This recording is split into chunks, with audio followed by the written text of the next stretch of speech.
Freakonomics Radio is sponsored by Pacific Life Insurance. From pinky swears to I do, you make promises throughout your life. For nearly 160 years, Pacific Life has been helping you keep them by protecting those who matter most. Pacific Life, the power of a promise. Ask a financial professional how Pacific Life can help you create a more confident financial future. Pacific Life Insurance Company, Omaha, Nebraska, and in New York, Pacific Life and Annuity, Phoenix, Arizona.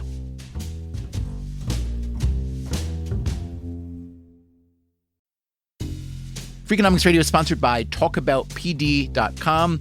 Let's talk about Peyronie's disease, or PD. It's not widely talked about, and some men may feel reluctant to bring it up, but it's more common than you would think. PD can happen when scar tissue builds up under the skin of the penis, causing a curve with a bump during an erection that for some men may lead to pain during intimacy and impact mental health. A trusted urology specialist can help diagnose PD and walk you through your options, including non-surgical treatment. Visit talkaboutpd.com.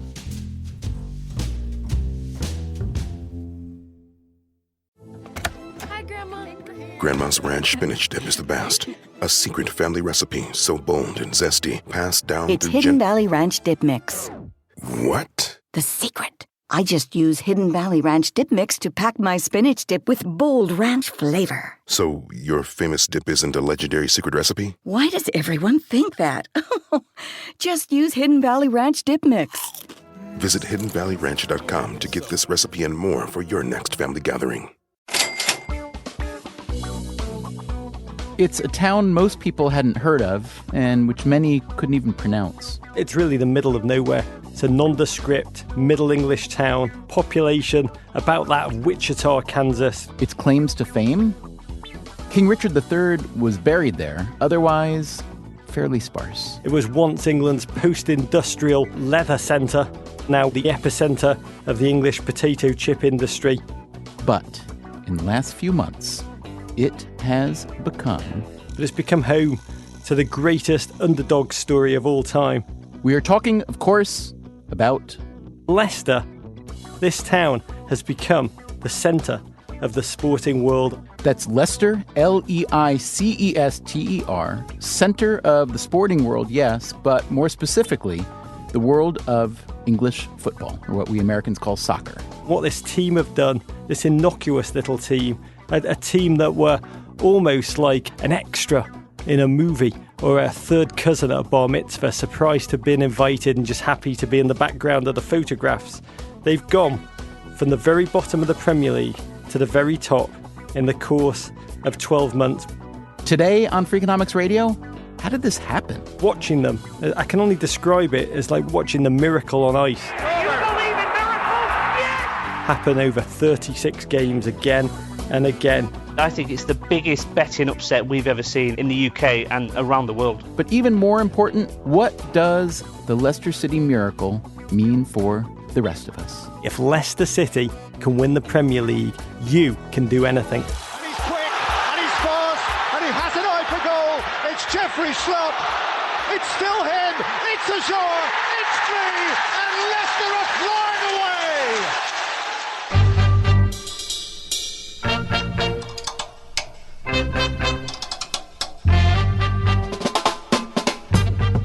From WNYC Studios, this is Freakonomics Radio, the podcast that explores the hidden side of everything. Here's your host, Stephen Dubner. So the last few years, I have been in the process of becoming a serious-ish soccer fan, mostly because of this guy. I'm Solomon Dubner. And our relationship is? Father and son, and co-podcast host on Footy for Two. That is true. We do a podcast together that's about football. We should say that just about everything that I've learned about footy in the last several years, you've taught me. Pretty much. Solomon is 15. On Footy for Two, that's Footy, if you want to look it up, he talks match results and tactics and transfer news, and I pretty much just try to keep up. Mostly, I fail. So how would you describe your level of interest or obsession with the sport? This might sound crazy, but I say I'm top 500 to 1,000 Americans in football knowledge. Or at least for kids. No, I know a lot. It's pretty much my whole life, sadly. Now, let me ask you this. Why did or do you consider it your duty to school your father in football? Because you've taught me most things about life, so I think I should teach you something, right? I think that sounds fair. Last year, Solomon and I went to Europe during spring break to see as many football matches as we could in person. One of them, it turns out, featured Leicester, more officially known as the Leicester City Football Club, playing away against Tottenham Hotspur in North London. We saw the game before the Great Escape, a thrilling 4-3 loss for Leicester at White Hart Lane. That was the 7-goal filler that we saw at White Hart Lane? Yeah. That was Leicester. Yeah, and Jamie Vardy scored then, of course. Then they won, I think, 7 or 8 out of the last 9 games without losing one, and stayed up and finishing in 14th place with 41 points. And then they sacked Pearson, the racist sex orgy, hired the Tinkerman, Claudio Ranieri. Whoa. We're getting way ahead of the story here. We will get to all that, the Great Escape and what it means to stay up in the Premier League rather than getting demoted. Also, the sex orgy, the Tinkerman, everything. But first, a little background, especially if you are not familiar with how European soccer leagues work. Because the Leicester City story is not just a Cinderella story. It's a story about income inequality, about paradigm shifting. It's a story that'll probably show up in business school case studies for years to come by every David who's looking to take down not just one Goliath, but a whole army of them. To really understand it for your listeners, Stephen, you have to understand the reality of English football. It's not like American sport. That's Roger Bennett. He and Michael Davies are co-hosts of Men in Blazers, a podcast and TV show. How to describe Men in Blazers? It is a very small beachhead for the growing magnitude of Americans who are falling ever deeper under the spell of the Premier League. Bennett grew up in Liverpool. The jewel of the nation. It is a lovely city. It's the Baltimore of England, Stephen. The team that Bennett supports is not the legendary Liverpool Football Club, which has won many trophies, but rather the somewhat less legendary Everton, an even older club that also plays in the city of Liverpool. Why support Everton? Birth, father, grandfather. It's in my blood, and I do believe it's possibly the greatest way to bring up your children. It prepares them for the vicissitudes and ultimate misery of life. It really hardens them young. Anyway, as Bennett said, to understand the Leicester story, you need to understand that English football leagues don't work at all like the typical American sports league. Which is, bizarrely, one of the only things in America which is actually communist in the way it's set up. In English sport, there's no draft. There's no salary cap, there's no revenue sharing, no parity. And the Premier League is every team for themselves. This is not a recent phenomenon. And that is Stefan Szymański. I'm a professor of sport management at the University of Michigan. I'm actually an economist by background, and I've been writing about the economics and business of pro sports really for the last 25 years or so. Szymański's best-known book, co-authored with the journalist Simon Cooper, is called Soccernomics. One of its central questions is, how much does money matter when it comes to winning soccer games? Well, the simple answer is that money buys success, and that the big clubs generate far more money than anyone else, and so they are able to buy the best new talent coming into the league and perpetuate that success. And this goes back 50 years or more in each of these leagues. Each of these leagues, meaning the leagues throughout Europe. In Spain, for instance, it's La Liga. In Italy, Serie A. It's Ligue 1 in France, the Bundesliga in Germany. And in England, the Premier League, which is the most watched football league in the world. Each season, 20 clubs play 38 matches to determine a champion. Those 20 clubs are not constant, though, the way they are in American sports leagues. We'll get into that later. Each season, the league champion is simply the team that accumulates the most points over those 38 matches. You get 3 points for a win, 1 for a draw, none for a loss. There's no playoffs, no conferences or brackets, just one long march from August to May designed to flush out pretenders and flukes. And the big teams, Arsenal's, Manchester United's, Manchester City's, they've owned the Premier League. Only 5 teams have won it in the previous 23 years. They just keep sharing it as if by right, by divine, God-given right. And the difference particularly for American sports fans who aren't used to this system, the big difference to understand is that American leagues have instituted a series of restraints on the clubs, on the teams, in order to prevent this kind of dominance emerging. And you think of salary caps, you think of revenue sharing, and all the myriad of measures that restrain competition in the American leagues. Almost all of those measures are absent in Europe. So there's no restraint which prevents the big clubs from becoming dominant and then perpetuating that dominance through the power of the checkbook. We're also used to, in American team sports, having a draft of the new round of amateur players, the new professional players, where the worst teams generally get the top picks. Nothing like that in these leagues, correct? There's no draft system. And indeed, the clubs now carry out a global search for the best young players. And when we talk about young, we're often talking about 8-year-olds that they're looking for. And of course, the big clubs with the big financial resources can trawl everywhere on the planet, and the small and medium-sized clubs just don't have the resources to do that. How would you best describe the predominance of repeat champions in Europe versus, let's say, Major League Baseball?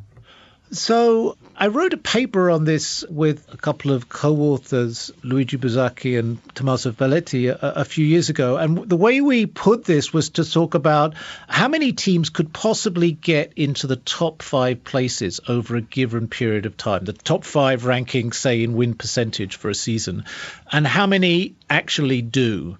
And if you look at something like Major League Baseball, over a period of 20, 30 years, maybe 60%, 70% of all franchises end up getting into one of those top 5 slots if you just take this arbitrary measure of win percentage in the regular season. And then you make the same comparison in Europe and look at how many teams could get into those top 5 places over a period of 20, 30 years and how many actually do. And the answer is it comes down to more like 10, 15%. And the difference in that is both in the numerator and in the denominator. So there are actually more teams get into those top places in the American leagues. But also, interestingly, there are many more teams that could get into those top places in the European leagues. And that's because of the system of promotion and relegation. There's a thing called relegation. Roger Bennett again. Which is like the moon door in Game of Thrones, through which teams, the bottom 3 teams every year, are just callously chucked down. It's as if in Major League Baseball, you took the worst teams in the Major League every year and just discarded them into AAA. We have no execution in the Erie. Life is more elegant here. Open the moon door. That's right. In relegation, the 3 bottom teams are flushed out of the league into a lower league. It's a concept that does not exist in American sports, so I have to say I wish it did. Maybe in American politics as well. We can do Congress. I'm very happy. Oh, I'd love to do Congress. In any case, when you relegate the 3 worst clubs from the top football league, you have to replace them with the 3 best clubs from the lower league. This is called promotion. So every season, 3 clubs from the top league are sent down and 3 from the lower league are boosted up. Which brings us back to Leicester City Football Club. It was founded in 1884, and since then has gone back and forth between the first and second leagues of English football, with a brief descent just 7 years ago into the third level league. There are many, many levels in English football and throughout Europe, from the rich and glamorous top leagues down through semi-pro and Sunday league amateurs. Freakonomics Radio, in fact, sponsors a Sunday league team called Dunkau Football Club, which plays in Shrewsbury. Its league is roughly 20 levels below the Premier League. But good news, after finishing second in its league this season, Dunkau has just been promoted, so only 19 more levels to go until the Premier League.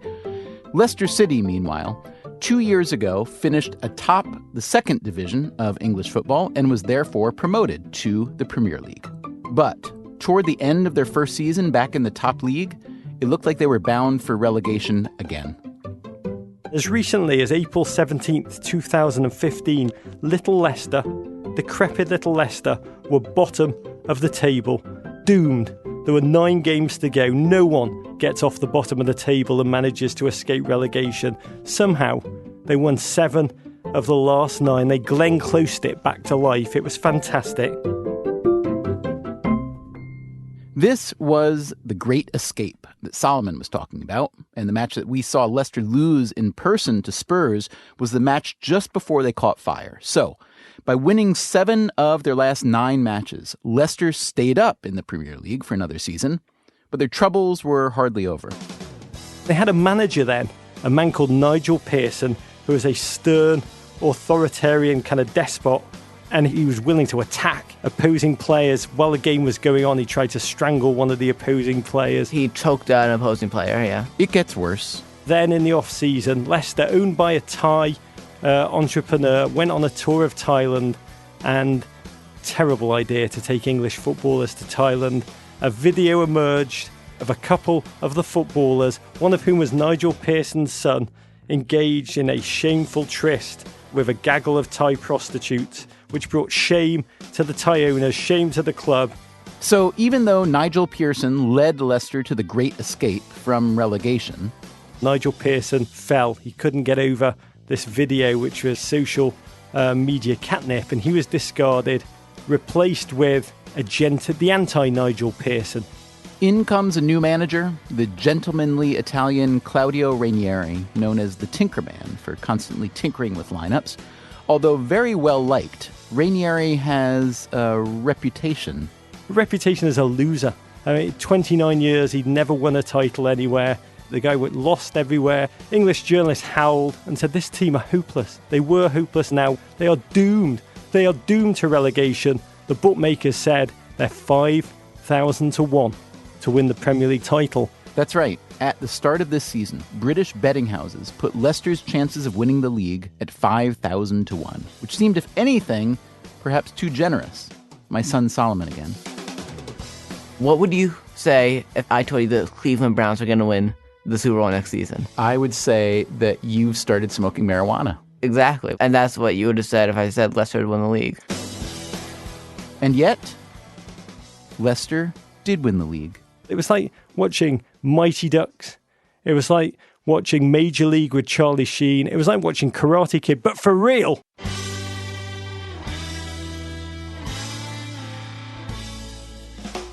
A team chosen by no one, fancied by no one, respected by no one.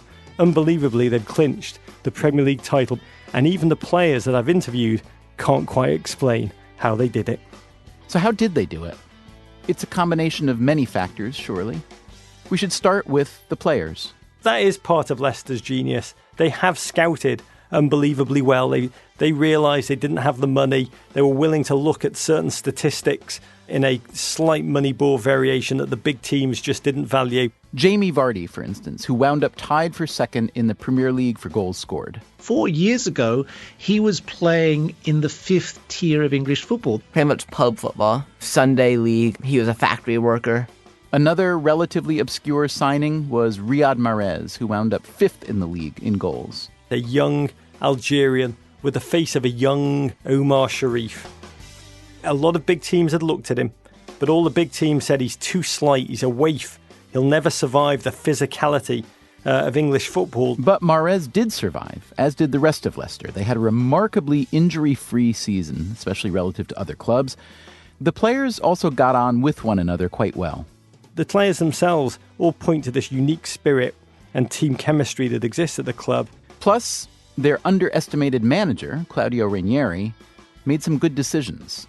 What Ranieri did, he made their team incredibly quick and incredibly vertical. He played a high-velocity, counter-attacking football in which they loved to attack space. And, as it happened, there was room at the top of the table this season in the Premier League. The 5 big teams, Arsenal, Manchester United, Manchester City, Chelsea, and Liverpool Football Club, they all blinked. Complacency at every level, managerial, recruitment, tactical.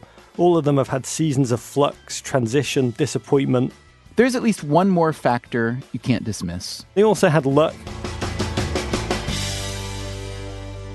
But there's no amount of luck or team chemistry or good scouting that is supposed to be able to produce the result that happened this year. Low-level clubs like Leicester City just do not win championships in top leagues. Here's Stefan Szymański again. So I estimated that the wage budget for Leicester in the current season would have ranked them about 12th in the Premier League. And they were competing against teams like Manchester City, whose budget would have been about 4 times as much as Leicester City's. And there's usually a pretty close correlation between the rank of your budget within the league and your league position at the end of the season. So when is the last time that someone so relatively low ranked in budget won this or any other top league? Well, in England, the last time probably is 1979 when Nottingham Forest won the English Football League Championship, which is what the Premier League title would now be called. And there was a very distinctive manager, a man named Brian Clough, who clearly had the ability to take relatively low-valued players and turn them into superstars. And that was the secret of his success. Brian Clough did it not only at Nottingham Forest in 79, but also with another small club, Derby County, in 1974. So he did it twice in a period of 5 or 6 years. Now, would you say that that relationship between spending and success in American team sports is whether necessarily less, but is significantly less strong because of the constraints, as you said, having to do with the way profit sharing happens, drafting happens, and so on? Oh, that's quite certainly the case. Now, it varies depending on which league you look at. So in Major League Baseball, there's still quite a significant correlation between spending and success. But if you look at something like the NFL, where really the difference in wage spending budget between the top team and the bottom team is negligible, well, there's almost no scope statistically for money to make a difference. So if you actually removed all of those restraints in the NFL, you would get the same phenomenon. And maybe actually that's, if you think about it, that's what college football is. That's a system where there are no restraints on recruitment and effectively you see huge dominance by relatively big colleges in the different conferences. What do you think it says about the American system overall versus the European systems that we opt for sports leagues that have this built-in quest for parity? Well, I've always been very surprised by this. I mean, so to me, thinking as an economist, I think of this as the difference between equality of opportunity and equality of outcomes. And when I think of Europeans in general, we tend to have strong systems of social services and safety nets which ensure really, to a large extent, equality of outcomes within the European system. But traditionally, we have a sense of limited equality of opportunity. We have class systems, we have big social gaps. And America, we always think of as being the reverse, where there's equality of opportunity, but very limited safety net. And it seems to me the sports story is completely the opposite. In Europe, we have this incredibly hyper-competitive capitalist system where the devil take the hindmost, and we have a lot of financial failure in European football. That's also one thing that goes with this incredible amount of financial distress and failure. And yet in America, there's these leagues which are essentially closed societies which don't allow any competition and then share out the resources equally in almost a sort of socialist fashion amongst the top teams. So it seems that the mental framework for sports is at odds with the mental framework about competition in society more broadly. Here, the quest for parity creates something that's pretty close to a cartel, which is that if you are in, you will almost be guaranteed to do quite well, which, again, doesn't seem to be much the American political system. But do you know anything about how we evolved into this seemingly un-American cartel-ish league system?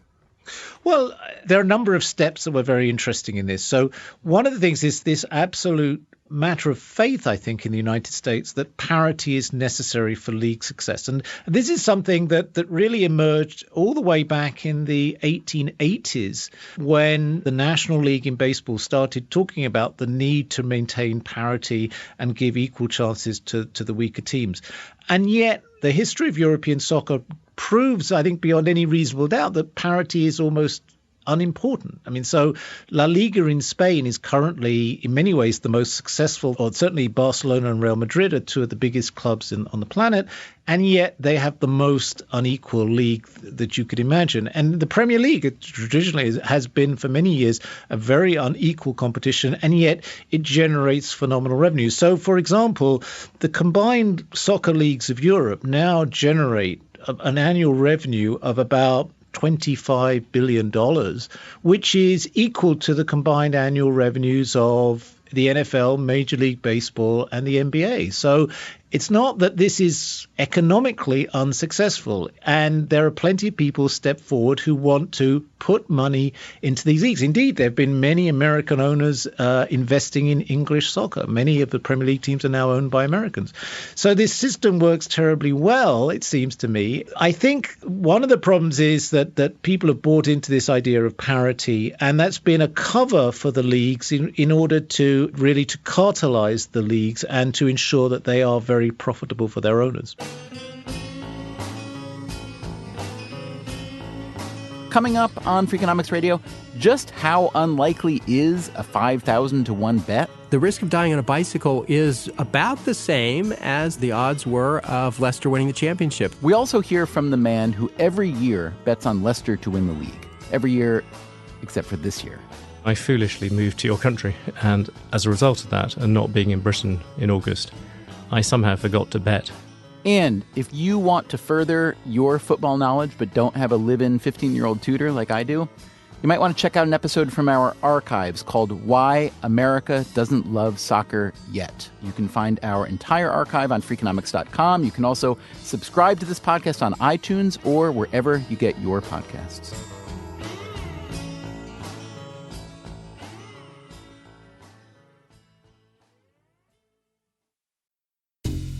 Freakonomics Radio is sponsored by Cash App. Bitcoin is often talked about as an investment, but it was built to be used. With Cash App, you can actually do that. Send Bitcoin instantly, pay at local Square businesses that accept it, or move it to your own wallet whenever you want. It works more like real money and less like something locked in an account. For a limited time, new customers can get $10 added to their balance. Just use code CASHAPP10 when you sign up. And don't forget this part, send at least $5 to a friend in the first 2 weeks. Terms apply. Cash App is a financial services platform, not a bank. Banking services provided by Cash App's bank partners. Bitcoin services provided by Block Inc. brand. For additional information, see the Bitcoin disclosures at cash.app/legal/podcast. Carter's has your family covered for every summer first. First steps, first swim lesson, or first sleepover. Our clothes help kids and parents have their best summer ever, thanks to comfy design and easy dressing details. Generations of families have trusted our must-haves for babies, toddlers, and kids, designed to shine season after season. Visit Carters.com to shop the latest styles or find a Carter's store near you. The GLP-1 pill you've been waiting for is now on Ro. Yep, it's finally here. With the same clinically proven ingredient, now in a pill, and now on Ro. It's the first FDA-approved GLP-1 pill for weight loss. At the lowest price available, that's one daily GLP-1 pill for big results. Now on Ro. Go to ro.co/listen to see if you qualify. RX only. Go to ro.co/safety for serious side effects and boxed warning associated with GLP-1s.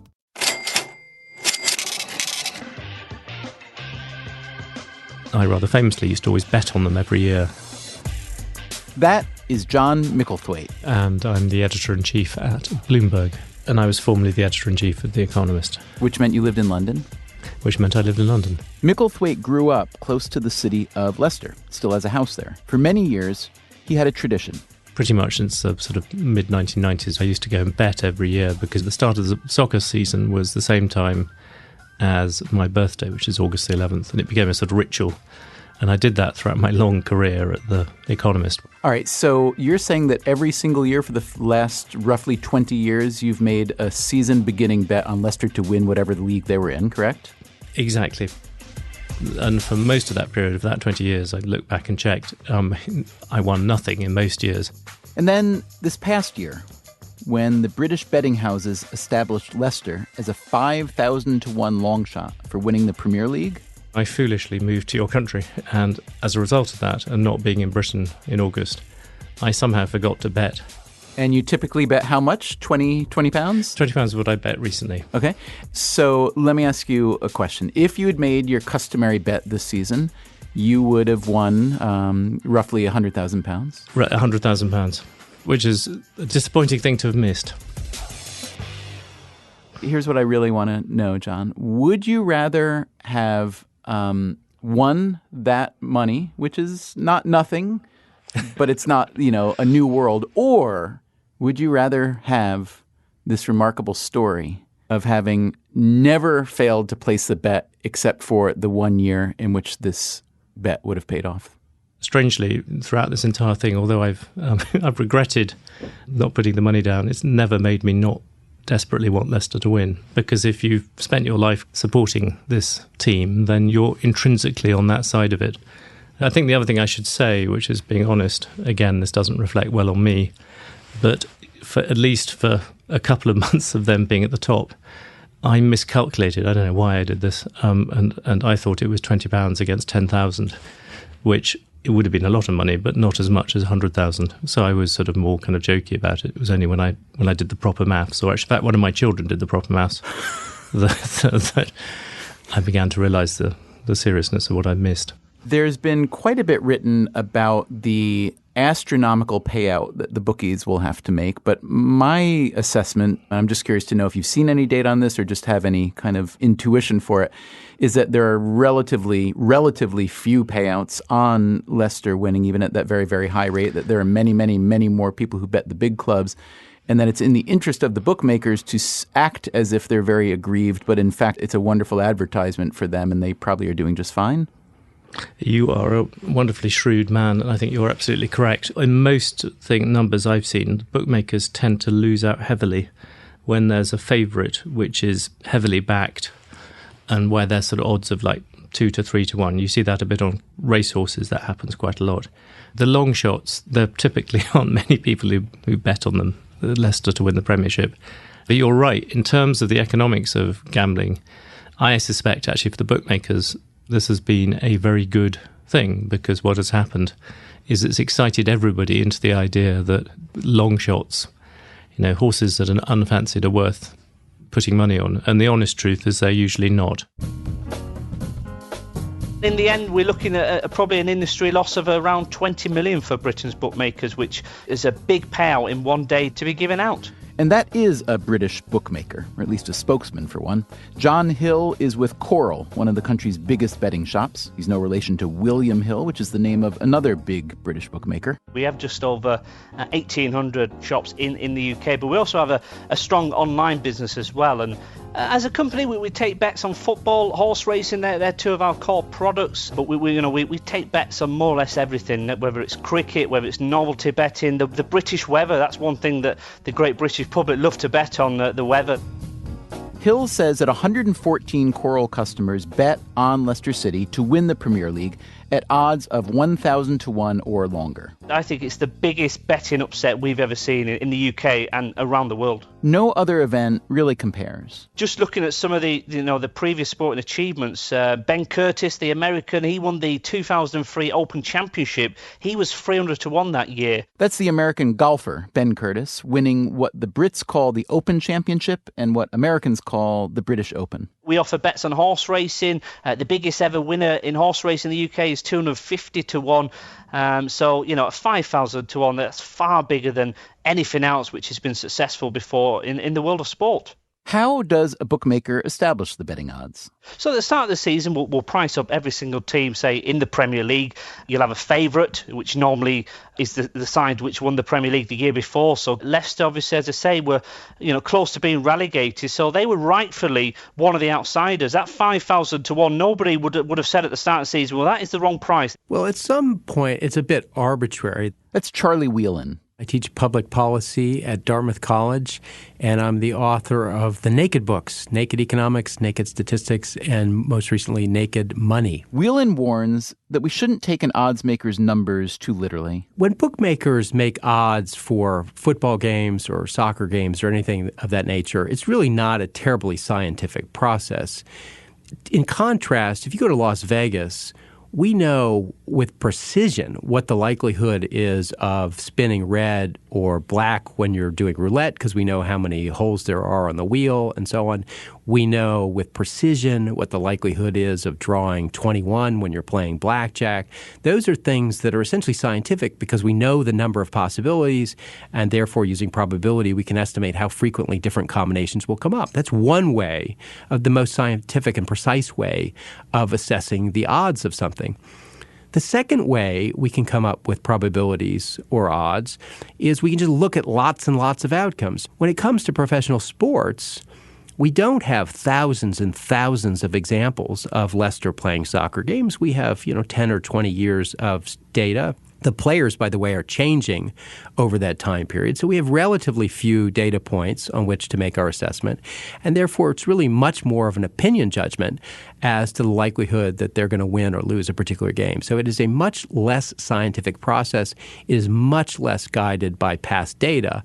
And therefore, we would expect these odds to be, at best, approximations of what is likely to happen. What else is so unlikely to happen? The risk of dying on a bicycle is about the same as the odds were of Leicester winning the championship. So what does it mean when a bookmaker sets the odds so high at 5,000 to 1? One way to think about it is if you played this tournament or this season over and over again for 5,000 years, once a year for 5,000 years, on average, you would expect Leicester to win once. 5,000 to 1 essentially suggests they're never, ever going to win. That they are never, ever going to win. And yet this year, they did win. And when something that's considered borderline impossible actually happens, what does that mean for the rest of us? What other sort of borderline impossible, potentially wonderful events might be lurking just around the corner? It's nice to think about, isn't it? Maybe that person you've been madly in love with for a few years, but who's never even looked your way, maybe that's all about to change. I wanted to know Roger Bennett's thoughts on this. Obviously, humans like stories generally. We like happy endings generally, but we particularly like those underdog and Cinderella stories. And here we really got one, and you've been following it and kind of breathing it in so intensely that I'm curious if it's changed the way you look at yourself, the world, your children, the future. Yeah, absolutely. We've got a lot of teachers from American classrooms showing us their whiteboards in the morning. And those whiteboards would say, if Leicester City can win the Premier League, you can do anything. So to me, this story does transcend just football. It definitely transcends English football. Within English football, the big takeaway, Leicester have shattered a long-cemented truth that money off the field directly correlates to Premier League success. That is gone. They showed that a football team can be beloved, can feel uplifting. If football is a fairly flash, it can be a fairly repugnant beast, fairly dark, and professional sports in general, when you get involved in it, can be fairly cynical, a negative, angry world. And this has been an unbelievably joyous, uplifting accomplishment that will make every single supporter of every single team in any sport in the world believe that when their team's next season starts, that why not us? Believe it could be us. Everyone in the world will feel that, apart from Cleveland Browns fans. It makes me feel that everything in life is possible. I guess you could summate it as saying Leicester City have officially spread false hope all around the globe. In the meantime, back to the present, back to reality. There's no doubt the bookmakers will make the odds much differently next year. I'd be surprised if they were more than 100 to 1. Yeah, we've already opened betting for next season's Premier League title. In terms of Leicester, they're now 25 to 1 for next season's Premier League title. I went back to John Micklethwaite from Bloomberg. Okay, John, next season, will you place your customary bet, or having failed to bet last year and seen Leicester win the league, will you refrain from betting on the chance that it was your failure to bet that somehow helped them win the league? You're sad because you have already acquired the deep pessimism and sense of personal responsibility that all football fans, including me, feel, that you think that if you're sitting on the same sofa at the same time watching NBC Sports Network, that will definitely help Leicester. The answer is I fully intend to go make the bet again, because what happens if they won again? Then you'd feel an idiot to have done it twice. I think they could actually challenge again next year. Solomon Dubner again. It's going to be a good season. What's your prediction right here, right now, for Leicester's finish next year? 6th. Really? Yeah. No, I'm going to say 4th. 5th. 5th is my final. I'm not going to make a prediction. It's my final prediction. All right. How Leicester does next season depends, of course, on many factors. Expectations will be higher, as will demands on their time and talent. They've now qualified to play for the Champions League trophy, which requires a whole other level of competitive intensity. And now that their players have proven themselves, richer clubs will try to snatch them up. Although Leicester will have more monetary ammunition than they're used to. They'll certainly get a significant influx of cash as a result of this. That, again, is the sports economist Stefan Szymański. So the broadcast money in the Premier League is distributed partly on the basis of your success in the league. So you get a larger share of the broadcast revenue. As I understand it, there are two forms of, or two streams of revenue sharing for football clubs in England. There's the domestic money, which is you get a larger share of that money if you're more successful on the pitch. But then the international money, which is growing much faster than domestic TV rights money, is split more equally. Is that correct? Right. So strictly it's like this. The domestic money is divided into 3 parts. Half of it is divided on completely equal shares. 25% of it is decided upon your rank in the league. And it's divided into 20ths, and you get 20 20ths if you come first, 19 20ths if you come second, 18, 17 20ths, and so on down to 1. And then finally, a quarter of it is divided on the basis of how many times you appear on television, because not all the games are shown on TV, and the more successful clubs tend to be have their games televised more often, and therefore you get a larger share. You get an appearance fee every time you appear on TV. And then, as you say, the international broadcast revenue is divided on a strictly equal basis. Now, the big difference here is this. So this sharing rule was actually devised in 1992 when the Premier League was created. Back then, the overseas broadcast rights constituted, 1 or 2% of the total broadcast revenue of the Premier League. So when they were in the negotiations, the big clubs said, no, we have to have a bigger share of the broadcast money, and that's how they negotiated this 3-part deal. And then apparently what happened is the international money, because it was expensive and nobody thought about it, and they just said, let's just share that equally, and nobody argued. In the last 10 years, the international part is 40% of the total broadcast revenue, and it could actually go over 50% in years to come. So presumably this is very good news for traditionally smaller or less rich teams, yes? Absolutely. So does this mean potentially at least, or theoretically at least, I should say, more Leicester-like victories in the future? I think that's absolutely right. I think it's perfectly possible that we could see an increasing number of small teams being competitive in the Championship. I'm curious, which team do you support, Stefan? So I support a third-tier English club called Scunthorpe United, which are hopeless. I'm sorry, I don't mean to laugh. Well, most people do. So you're saying your primary team that you support is not Premier League, not even the league below, but the third tier. So that'd be like me being a AA baseball team would be my first team, yes? Right, so it's like being a supporter of the Toledo Mudhens or something worse than that, something even. But here's the thing, the Toledo Mudhens could not win the World Series in 7 years' time. Leicester was a third-tier team like Scunthorpe United 7 years ago. So I have hope that Scunthorpe United can do exactly what Leicester City have done. Oh, I can't wait until that happens, only because it will be so much fun to phone you up and chat again about it. Well, you'd have to wait till I got sober, I think. Premier League champions 2016. The amazing Leicester City.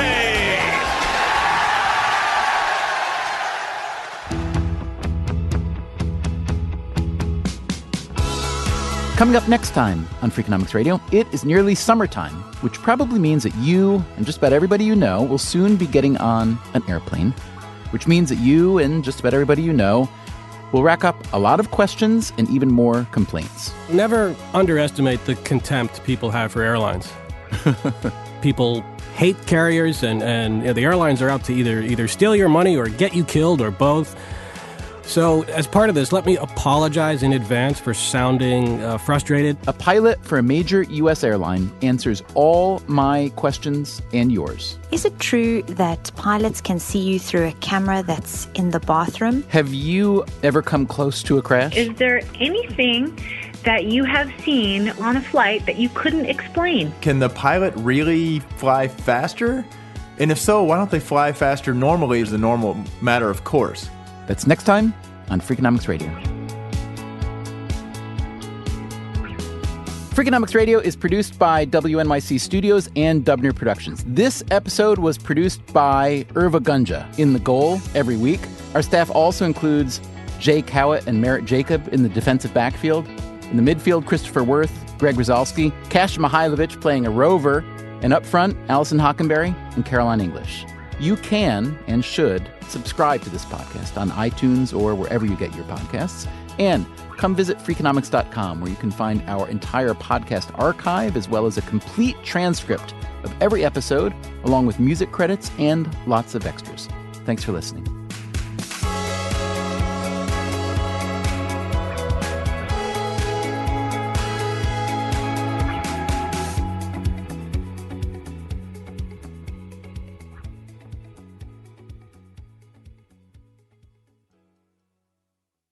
Hi, I'm Angie Hicks, co-founder of Angie. From roof repair to emergency plumbing and more, when you use Angie for your home projects, you know all your jobs will be done well. Angie, the one you trust to find the ones you trust. Find a pro for your project at Angie.com.